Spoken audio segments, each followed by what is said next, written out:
ça, c'est que la personne s'est perdue. Tu es perdu. Et lorsque tu continues comme ça, si tu es seul dans la forêt, tu risques de mourir. Alors il me dit, les Indiens appellent ça la marche de la mort. Il y a plusieurs parmi nous qui ne font que faire la marche de la mort. Dans notre famille, il y a des gens qui font la marche de la mort. Il y a des parents qui font la marche de la mort. Il y a des frères qui font la marche de la mort. Il y a même des églises qui font les marches de la mort. La marche de la mort, c'est quoi?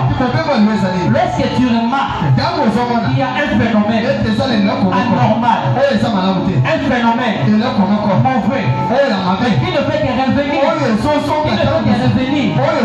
tu n'arrives pas à t'en sortir, sache que tu fais la marche.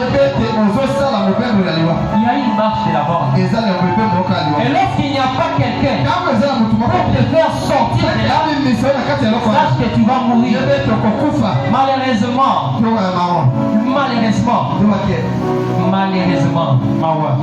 l'église du temps de la fin, l'église de Jésus-Christ aujourd'hui, le prétendu chrétien aujourd'hui sont devenus faibles. L'église de Dieu aujourd'hui est devenue faible. Vous savez pourquoi l'église est devenue faible? Parce que nous négligeons la partie spirituelle. Nous négligeons les connaissances spirituelles. Nous négligeons les combats spirituels. Nous sommes plus attachés aux lettres. C'est bien. Il y a des mystères qui ont été révélés. Frère Branham a interprété la Bible. Mais ce n'est pas tellement ça. Ce n'est pas tellement ça. Le but pour lequel Frère Branham a interprété toute la Bible, c'est pour que les Saint-Esprit soient déliés.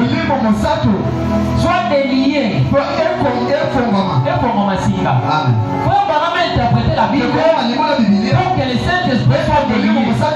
Et le Saint-Esprit, c'est un esprit. Ce n'est pas un homme. Alors toi, tu t'arrêtes seulement au brochis. Tu t'arrêtes seulement à la Bible. Alors tu vois cette écriture-là.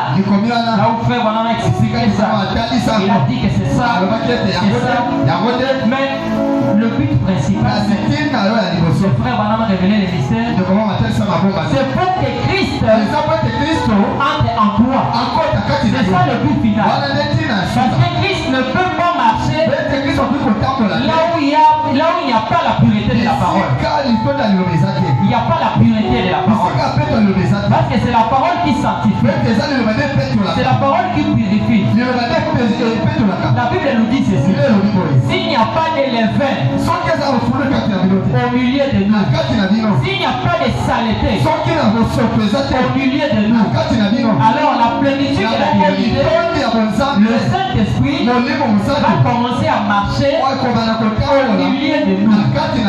Alors le levain, les saletés, ce sont de fausses doctrines qui étaient en train d'empêcher. Ce sont des saletés, des dénominations, des dogmes catholiques, des dogmes de dénomination qui empêchaient les Saint-Esprit de se mouvoir librement dans l'Église.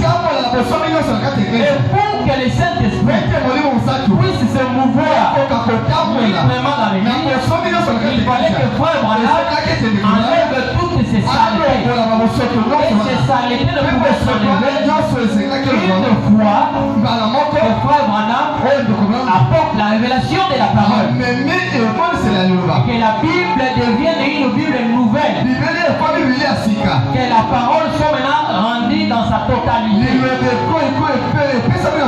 C'est alors maintenant que le Saint-Esprit peut habiter au milieu de nous.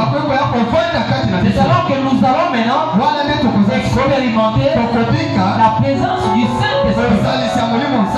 Là où il y a la puissance, là où il y a le miracle, et qu'il n'y a pas la véritable parole, c'est la magie, c'est la sorcellerie pure et simple. Et là où il y a la parole, mais il n'y a pas de manifestation de l'esprit, philosophie. Ce sont que les pensées humaines. Ils font des choses ensemble. Nous avons besoin de la parole. Et nous avons besoin aussi de la manifestation du Saint-Esprit. C'est ce qu'on appelle la mécanique et la dynamique. Et c'est la dynamique maintenant qui nous aide à combattre les esprits. C'est la dynamique maintenant qui nous aide à frapper Satan. C'est la dynamique maintenant qui nous aide à combattre les maladies. C'est la dynamique maintenant